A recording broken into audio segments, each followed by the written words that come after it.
Por volta das 20h30, hora local, desenrolou-se um evento incomum nas águas do Caribe. Na escuridão total da noite, o grupo de ataque de porta-aviões norte-americano USS Gerald R. Ford movia-se silenciosamente para sul de Porto Rico, com as luzes do convés apagadas e as emissões de radar reduzidas ao mínimo. A superfície parecia ser uma viagem naval rotineira. Contudo, de acordo com fontes de análise militar, tratava-se na verdade da maior força naval dos Estados Unidos a aparecer na região da América Latina desde a Guerra Fria. Esta presença rapidamente atraiu a atenção da costa venezuelana. Nas estações de radar costeiras, os sistemas de vigilância detetaram um grande sinal a cerca de 90 milhas náuticas da costa. No entanto, os dados exibidos levaram a uma interpretação gravemente errada. Em vez de identificar um grupo de ataque de porta-aviões completo, o antigo sistema de radar mostrava apenas a imagem de um navio de guerra solitário.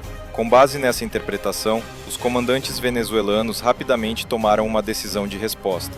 Em poucos minutos, 6 patrulhas armadas foram ordenadas a deixar o porto, movendo-se numa clara formação de interseção, dirigindo-se diretamente para águas internacionais. O objetivo era exercer pressão, forçando o navio americano a mudar de curso. O que a parte venezuelana não sabia era que não estavam a enfrentar um único navio, mas sim a avançar diretamente para um grupo de ataque naval completo, estritamente protegido e rigidamente controlado.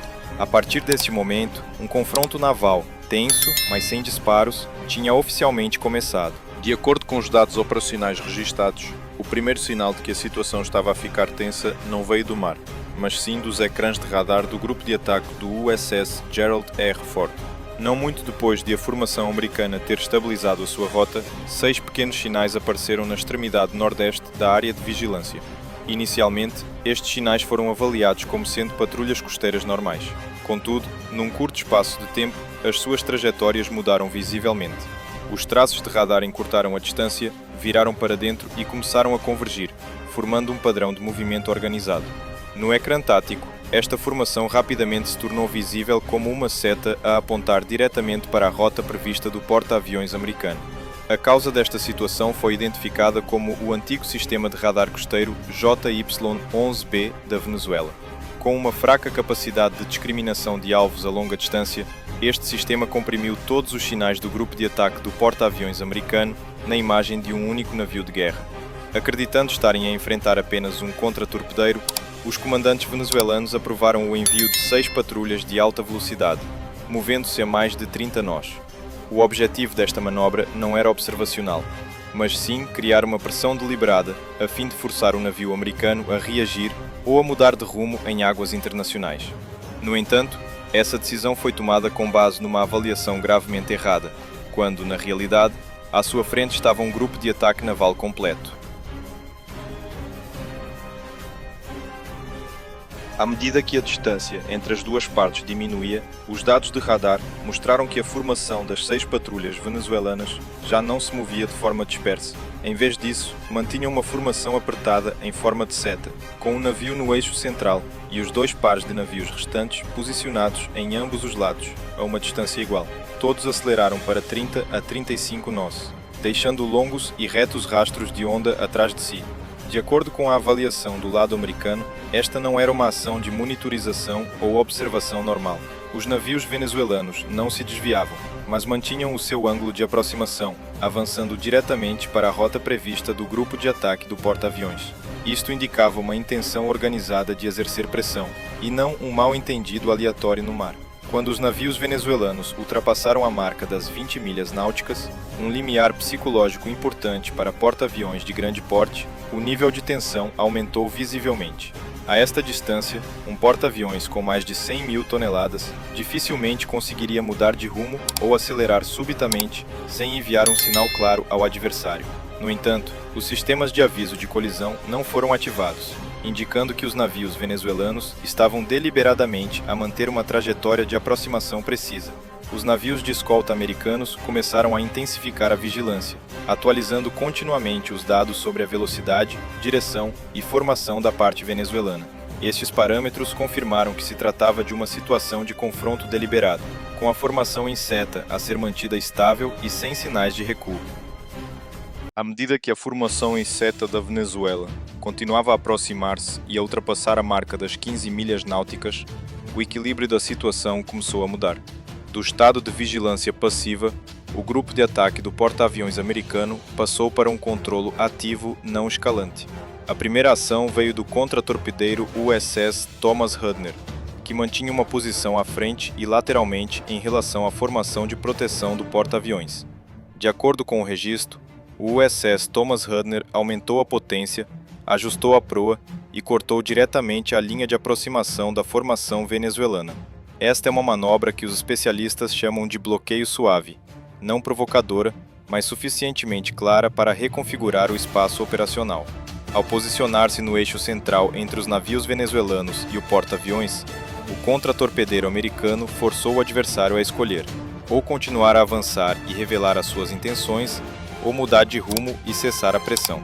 Ao mesmo tempo, 2 helicópteros MH-60R Seahawk descolaram do convés, estabelecendo rapidamente um perímetro de vigilância aérea. Os sensores infravermelhos dos helicópteros registraram todos os movimentos da formação venezuelana, desde a velocidade e direção até a distância entre os navios.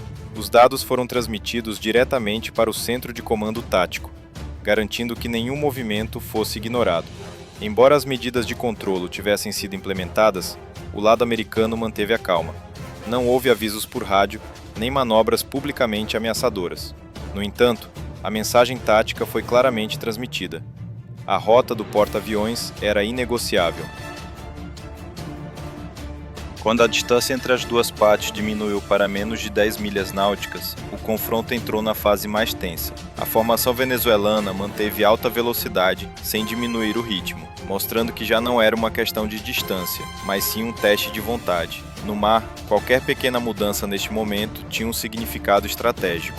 O USS Thomas Hudner continuou a manter a posição de bloqueio suave no eixo central. Entretanto, um sinal dissuasor foi implementado de forma controlada. O canhão naval Mark 45 no contra-torpedeiro americano girou ligeiramente num arco lento, parando no ângulo suficiente para os navios venezuelanos perceberem, mas sem ser provocador. Quase simultaneamente, o sistema de defesa de proximidade CIWS passou para o modo de rastreio passivo, mantendo um estado de prontidão sem bloquear diretamente os alvos. No ar, os 2 helicópteros MH-60R Seahawk apertaram um círculo de vigilância, transmitindo continuamente imagens infravermelhas detalhadas. Os sensores mostraram que a formação venezuelana ainda mantinha o eixo em forma de seta, mas começaram a surgir sinais de hesitação. Os ângulos da proa de alguns navios flutuavam ligeiramente, e a distância entre os navios já não mantinha a compressão absoluta de antes. Ao entrar na área que os marinheiros chamam de zona cinzenta, onde o menor erro pode levar a uma colisão ou escalada,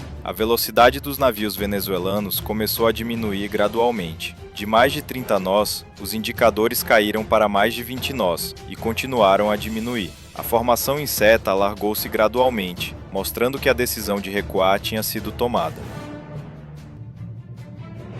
Quando as patrulhas venezuelanas continuaram a desacelerar para cerca de 18 nós, a situação no mar já estava decidida. A formação em seta que antes se aproximava agressivamente perdeu a sua coesão, os ângulos de aproximação alargaram-se, antes de cada navio, por sua vez, ajustar o rumo para a costa venezuelana. No ar, os helicópteros MH-60R Seahawk registraram claramente esta retirada, enquanto os sensores navais americanos continuavam a monitorizar para garantir que não era uma manobra de distração. O notável é que o lado americano não fez qualquer alteração.